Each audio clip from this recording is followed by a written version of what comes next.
सूरत शहर में सेवाराम नाम का एक जौहरी रहता था। वो भगवान शिव का बहुत बड़ा भक्त था। स्वभाव से भी वो बहुत दयालु था। सेवाराम के पास सब कुछ था, पर कमी थी तो एक संतान की।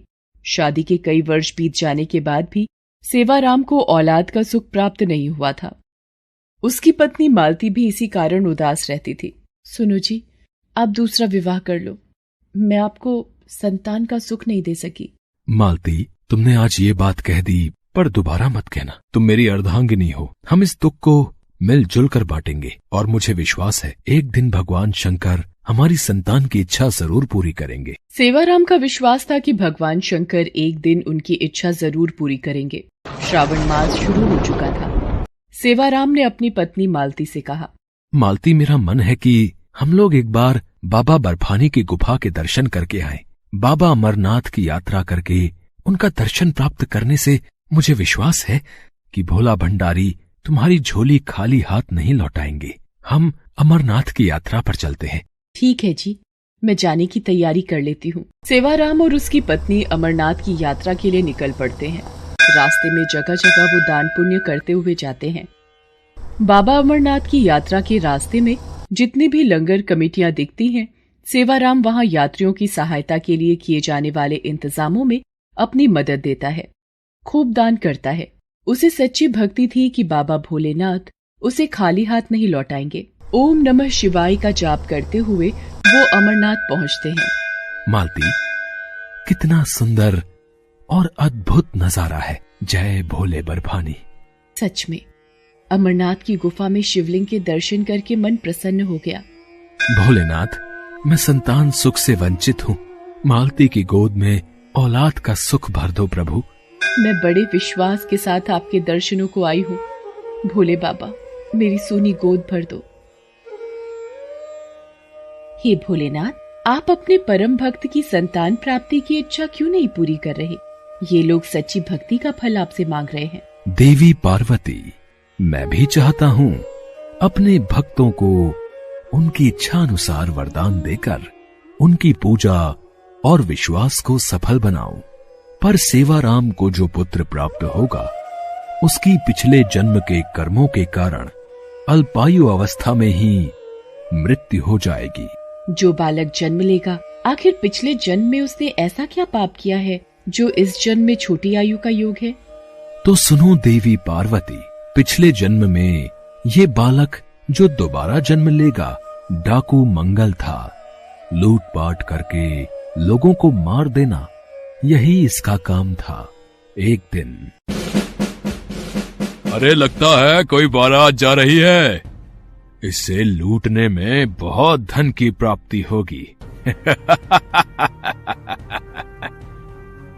रुक जाओ, बारात तभी आगे जाएगी जब ये सारी धन दौलत रुपया पैसा तुम मुझे दे दोगे।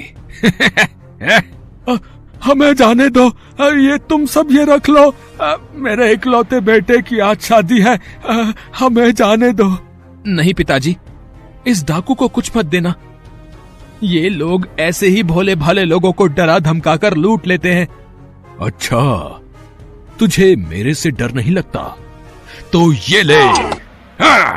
डाकू उस व्यक्ति के इकलौते लड़के को तलवार से मार देता है। जितने भी बाराती थे वो भी बचने की कोशिश करते हैं, पर मंगल सबको मार देता है। आज जैसे तूने मेरे इकलौते बेटे को तड़पा तड़पा कर मारा है, मैं तुझे श्राप देता हूँ।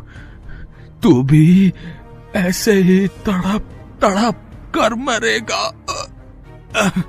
डाकू मंगल बारात को लूटकर सारा धन दौलत ले जाकर एक पेड़ के खोल में छिपाने लगता है। उस खोल में एक नाग रहता था।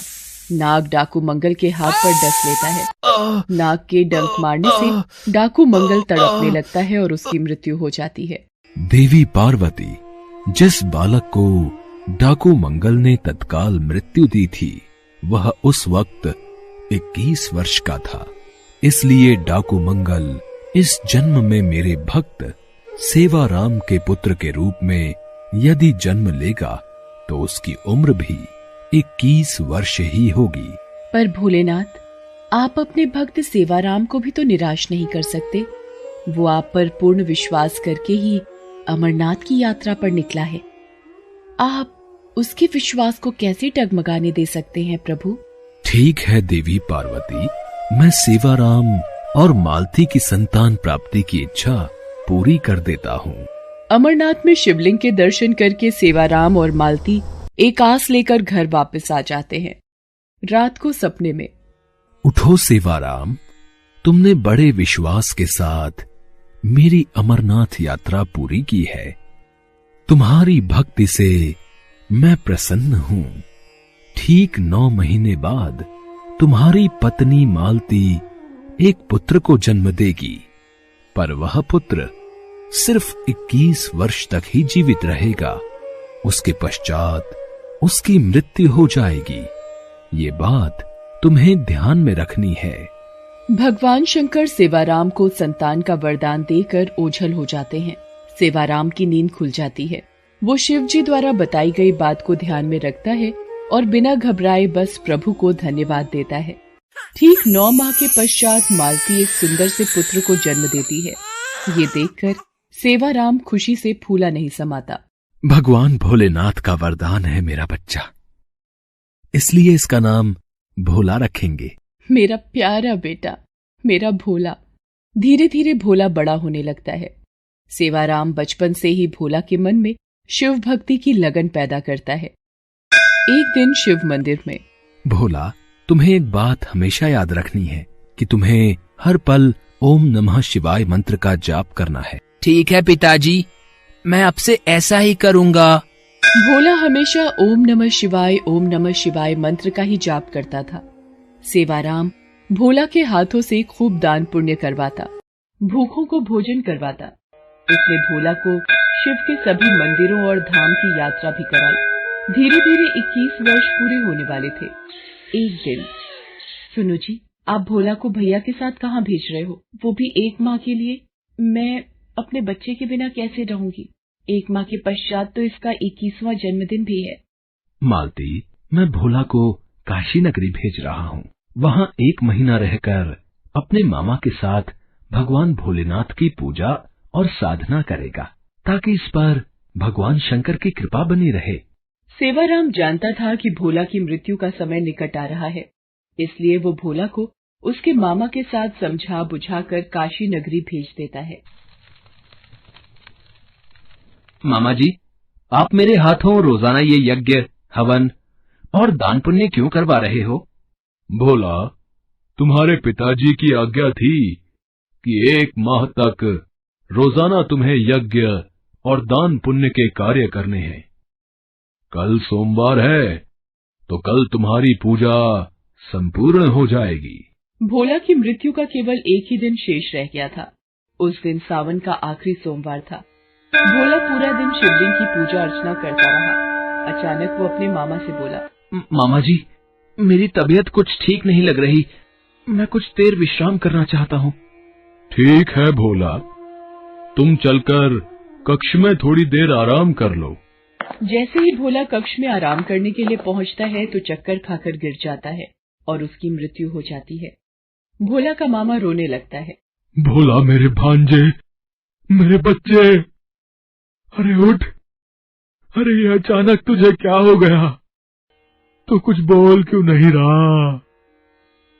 प्रभु, भोला ने इस जन्म में आपकी भक्ति के सिवा कुछ नहीं किया।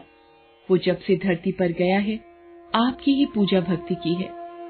फिर तो उसके पिछले जन्म के बुरे कर्म इस जन्म में मिट जाने चाहिए। आपके श्रावण मास के माह में उसने इतने यज्ञ और दान पुण्य किए।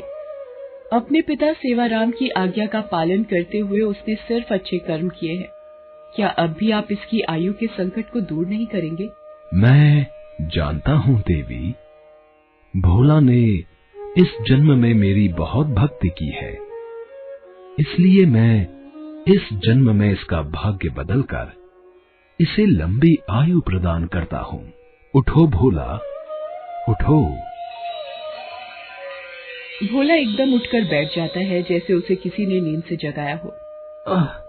मामा, मुझे क्या हुआ था? ऐसा लगा मानो भगवान भोलेनाथ मुझे गहरी नींद से उठाने आए थे। हे शिव शंकर, आपकी महिमा अपरंपार है। भोला अपने मामा के साथ सकुशल घर पहुंचता है और सारी बात बताता है, जिसे सुनकर सेवाराम की आंखों में आंसू भर जाते हैं। मेरे भोलेनाथ, आपकी जय हो। आपकी लीला न्यारी है प्रभु। जय भोले बाबा की। ओम नमः शिवाय। ओम नमः शिवाय।